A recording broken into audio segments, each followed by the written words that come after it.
Well, sure, we was all sitting around Ezra Hoskins' grocery store talking about the war, and Cy Pettingill said, I see the Germans are shooting gas at that battle in Yerpes, and Lige Willis said, shuck, that ain't nothing. We've got a lot of men right here at home been shooting gas all their lives, and we ain't got any war. All we got is a war tax. Rube Hendricks said, maybe the tax is to pay for the gas. Joe Ennis said out in Indiana, where he lived, they had natural gas, and Ezra Hoskins said he wondered if Joe wasn't a sample of it. Dave Fisher said he didn't know, but he'd been careful not to light a match around Joe ever since he come back to Pumpkin Center. Guys, Joe Ennis got madder than a wet hen. He got red in the face and swallowed his tobacco and come mighty nigh choking on it, while after Joe had drunk about 3 gourds full of well water, he said, you old mossbacks been here all your life trying to get rich on a lot of ground so poor you have to fertilize it to make brick. You never did know nothing and always will. Then he kicked over the nail keg he was sitting on and went home. Jim Lawson said, talking about the war, they ain't doing things as I'd do it, and Abe Crosby said, Jim, you put me in mind of a fella who enlisted in the army.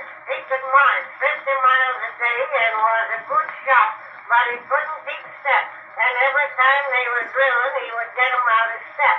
They thought he was doing it on purpose, so they put him in the guardhouse for it.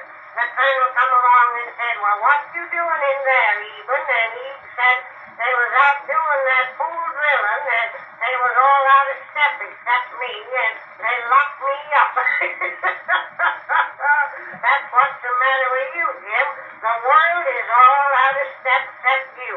Well, for a spell, it was so quiet you could hear your hair grow. Finally, Hank Weaver said, now there is them Belgium. Everybody is doing something for them. Of course, I guess maybe the Germans did get to fighting the Allies over on their ground, and they probably knocked down a lot of their corn fodder and mucked up their meadow fields some, and one time I was going to speak right out in meeting and say what I thought about it, but after the President's proclamation, I made up my mind I was going to be mutual, but our women folk ain't.